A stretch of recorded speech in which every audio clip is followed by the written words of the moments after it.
Welcome to the PTSD Bunker Gear for Your Brain podcast. Post-traumatic stress disorder is not a death sentence, yet a rite of passage to a higher level of tolerance. Stay with us and come out of the darkness as your host, Carl Waggett, shines a light on this very misunderstood disorder. Welcome to PTSD, Bunker Gear for Your Brain. I'm your host, Carl Waggett, and welcome to episode 291. Guys, if this is the first time you've ever found us, it's very nice to meet you. My name is Carl, and this is a podcast about post-traumatic stress disorder. But guys, as I say at the beginning of every single episode, we don't get really medical here. We just look at things through the eyes of the emergency services, like police, fire, ambulance, and dispatch, correctionals, and Coast Guard. And guys, I think it goes without saying military. But also, guys, keep in mind, if you don't work in those lines of work, hey, it doesn't mean you have to leave the podcast. No. Look, this whole mental health stuff, it really is a fascinating subject. So please hang out with us for a little bit. For those of you who do join in from time to time, guys, you know exactly what the format is here. Guys, let's get on with the show because I'm really excited about this one. Well, look, as we've established over the past year and a half, 2 years, I don't know how long I've been doing this, but that's besides the point. We've established that this is a pretty complicated subject. Yeah, this whole mental health, mental injury, mental disorder, I'm not getting into those definitions, but there's no doubt about it that this mental game affects you differently than the physical game. Look, I think we all understand that if we break our arm, look, there's all kinds of different ways we can break our arm, right? And there's all kinds of different ways they can fix it. But I think we all understand that if we rehabilitate it correctly and, we look after the muscles and the tendons and, we do everything the doctor says, that arm should get back to somewhat okay. But the problem is there isn't the same guarantee with the mental game. No, there isn't. You can do everything perfect and it may not work out for you, okay? And that's a piss off, right? As far as I'm concerned, right? Because I don't mind going through the pain of doing something as long as I know there's a participation medal at the end of it. You know what I'm talking about. And I know I'm not going to necessarily win every time, but I would like to finish the race. And I think with this mental health thing, that guarantee isn't there. And that's really, really frightening. Now, I think the reason why it is so frightening is, guys, I've said this before, that this mental health, PTSD, depression, anxiety, whatever you want to call it, it puts a person on an island. Yeah, it does. And this is why you hear so much talk about it's okay to ask for help, reach out for help, because people suffer in silence. And guys, I've said this lots of times before. Look, we all talk about the small problems in our life. Like, I don't know, maybe the car broke down or the husband's driving us nuts or the kids are making us pull our hair out. We all talk about the little problems, but guys, we don't discuss the big ones. No, because look, those ones we want to fix by ourselves. We do, right? And the thing that I found with this mental health, mental injury, mental disorder, whatever you want to call it, this PTSD, depression, anxiety, is it took my communication skills away.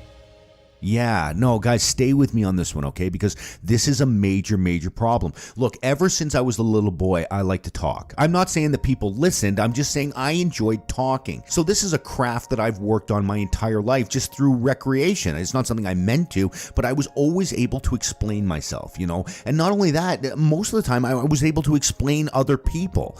Now, the funny thing that I found when this PTSD, depression, anxiety hit was that I couldn't explain what was going on.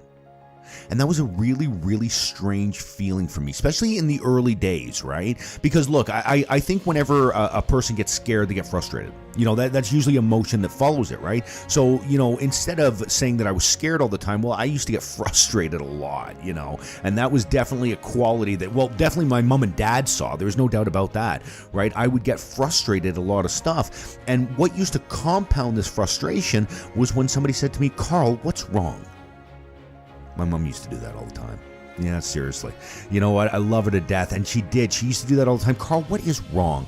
And what used to really ramp up the frustration, what used to get me even madder, was I couldn't explain it. It was awful. I knew that there was stuff that was wrong in my life, but the problem is I could not put my finger on it. And when you can't do that, usually people just go, oh, nothing. Well, that was my answer anyways. Right? Because how could I possibly turn to somebody and go, there's definitely something going on in my life. I know things aren't the same, and I know I'm not behaving the same, but I can't explain it. And what I found when I couldn't explain something was I pulled back the lines. Yeah, I did. You know what? I completely shut down to everybody, okay? Because not being able to explain something to me, that was frightening. Yeah, it was, because it was like, wait a minute, I've always been able to explain stuff in my life, and now I'm going through this really, really difficult time, and the words, they escape me. Like, this was very, very peculiar for me. So now, look, I know there's a lot of people out there that, maybe aren't talkers, right? Maybe, they don't talk that much, or, they kind of keep their thoughts to themselves. So I can see how this wouldn't even register to them, right? I can. But coming from somebody who could always articulate what they were thinking, and look, I've said before, guys, I'm pretty much useless in day-to-day life, but talking was always one thing I could do. So when I started to notice that this PTSD, depression, anxiety was taking this away from me, it frightened me. Yeah, it was like this major tool that I've used my entire life has now been taken from me. But the funny thing is that, look, I didn't realize this when I was going through it, but when I look back on it now, I consciously knew that I needed help. And please, listen, don't kid yourself for a second. Carl will ask for help at every turn. Oh, I'm such a lazy bastard that way. I am. You know what? I absolutely agree with many hands make light work. So look, guys, I have no problem asking for help. I remember at work when they started talking about delegating work, I thought, holy shit, I've been doing this since I was in kindergarten. Look, hey, I'll tell you what, how about I get up there and teach you how to delegate? I'm not kidding. Like, I'm serious. I would be fantastic at teaching people how to delegate because, look, I've got no problems asking for help. But the problem is, all of a sudden I find when there's stuff going on that's personally with me, that's stuff that's going on in my head, stuff that I don't really understand, I didn't want to ask for help. The other thing was I didn't know how to.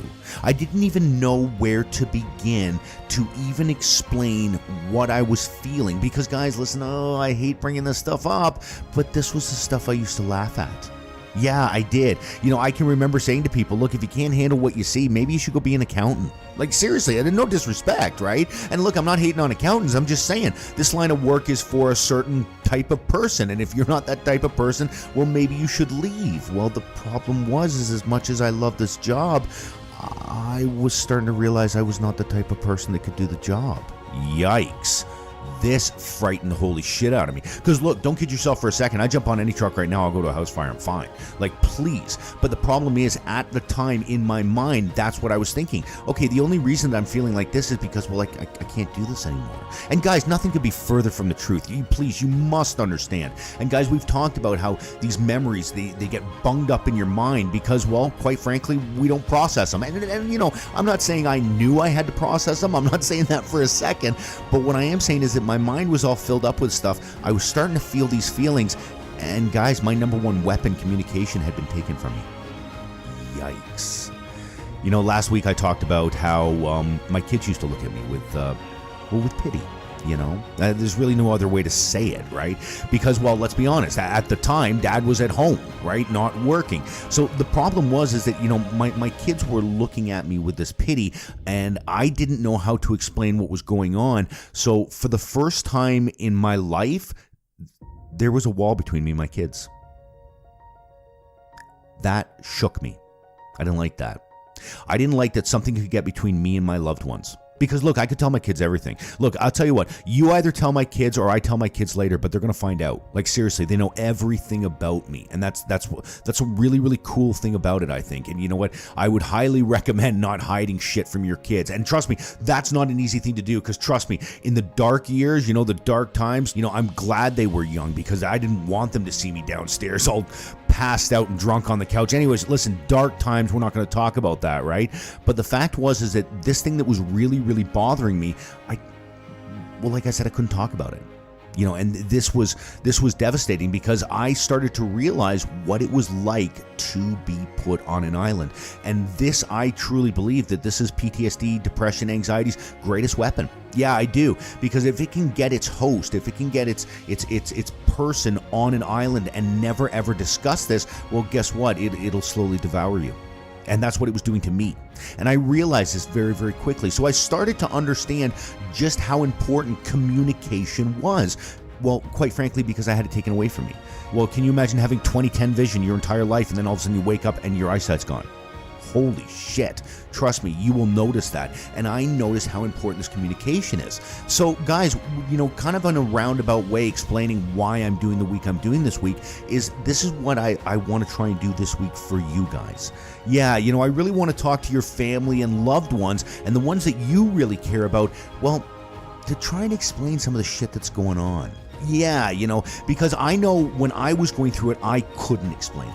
Okay, so you know what I would have loved if I could have grabbed somebody and said, look, can you explain this, to Jackie and the kids? Can you explain what I'm going through and what I'm feeling? That would have been money in the bank for me. Now, look, I completely understand how unique PTSD, depression, and anxiety is for people. But what I've done here is I've taken some pretty major warning signs. Okay, and not necessarily warning signs, but some of the reactions that come from PTSD, depression, anxiety, and this is the stuff that I want to explain. So really what I'm trying to explain this week is behaviors. Why that I acted the way I did, maybe why your loved ones are acting the way they are. I think the greatest anchor that we can use with this PTSD, depression, anxiety, especially for the people that work in the emergency services and military and correctionals and Coast Guard, those people that are in those lines of work is, at the end of the day, okay, regardless of what you have gone through, you entered this line of work to help people. Now, that's a pretty major thing. Okay, because look, I'm here to tell you there's a lot of people out there that don't give a shit about people. Oh, they're nice people, don't get me wrong. Please, don't get me wrong. But they don't give a shit about people, right? You people that are in these lines of work do like people. Okay? So at the end of the day, I guess the point that I'm getting at is, well, you're a good person. Because deep down, you care about what happens to people in some capacity. You know what I'm talking about, right? In some capacity, you got into correctionals because you wanted to protect people, or you got into police because you wanted to help people that were in trouble, or the paramedics, or fire, or military, or whatever. You can fill in whatever you want, but the fact is at the end of the day, you want to help people, and what that tells me is you're a good person. Right? So regardless of what this PTSD, depression, or anxiety is telling you at the time, it's bullshit. And I think that's really, really cool. And that's what I love about this subject of mental health, because the people that feel PTSD the most are the ones that have an enormous amount of empathy. Because you care about people. Look, let's be honest, guys. If you didn't give a shit about people, really, if you did not give a red pepper fuck about people, none of this shit would bother you. Ever. You'd go home, you'd sleep like a baby. You would, right? Because you wouldn't be able to relate to what those individuals are going through. So look, if the fact that you are feeling some of the byproducts of this, buddy, it's to clarify that you actually care. And trust me, you don't ever want to get rid of that. No, that's a quality you want to hold on to forever. But I think the thing that bothers me the most about this PTSD, depression, anxiety is, well, it robs from the individual's life. So even though they're out there helping other people, their lives suffer for it. And I think it's wrong. I do. You know what? I think this is a major, major problem that needs to be fixed. I believe that. But I think the ones that really get hurt in all of this are the family and the loved ones and their friends. You know what I'm talking about? Because look, even though I'm out there helping people with the fire service, my mom and dad didn't sign up for this, right? But the problem is that they get the byproduct of what I got from it. Yeah, and that sucks. And I do feel for family members, because look, there's a ton of husbands and wives out there that go through battles every single day because their significant others have PTSD, depression, or anxiety. And you know what? Just being able to explain kind of what's going on, well, it turns a bit of a light on, and once a light comes on, guys, things aren't as scary. Right? And that's really why I go about the show the way I do, because I want to explain stuff, because this PTSD, depression, anxiety, it really, really took away my ability to communicate. And I noticed that. So this is something that I really want to give back this week. So look, if you have a loved one or a friend or a family member that really doesn't understand this PTSD, depression, or anxiety, and more important, don't understand why you act the way you act, guys, this is the week for that. It is, because this is the week that I really kind of want to say, hey, look, I'm not saying that I understand your loved one or that I totally get PTSD, but I can tell you that they're acting this way because of this. That was something I could never do back in the day. I'm serious. I would have paid somebody a gold pig to explain this. I'm not asking for a gold pig. I do it because I love, right? That's what I do. A ridiculous amount of love, and it pours into this microphone. But the fact is that, look, by no means is this week going to cure your PTSD, depression, or anxiety, but I'll tell you what, when your loved ones kind of get an understanding of what you go through on a day-to-day basis, trust me, it can make your life a hell of a lot easier. Yeah, and guys, as I've always said, I'm not here to cure anything. I didn't go to university, not a chance. Attended a few parties, I must admit. I never actually was enrolled in a university, but I'll tell you what, I do like giving you the inside track, right? I do. You know what? There's something about saying, hey, I figured this out about it, and I want you to know about this. That means the absolute world to me. Oh, I'll tell you what, I looked at my ticker tape, and I'm well over my 15 minutes. Son of a bitch. Anyways, listen, guys, this subject this week, I think you're really, really going to enjoy because, well, there's two major things that I'm going to hit on. Like I said, obviously, I can't explain all the PTSD, depression, anxiety, and why people do what they do, but these two things that I'm going to talk about this week, guys, it's really going to turn a light on for your loved ones or your friends or your family that really can't understand why you're behaving the way you are. And after seeing this, go, oh, shit. Okay, that makes a lot more sense. Because, look, as soon as I started to understand this, I couldn't tell my loved ones fast enough. I really couldn't, right? You know what? Forget stigma. Forget all that stupid shit. Look, friends, family, close ones, they supersede any stigma. They really do.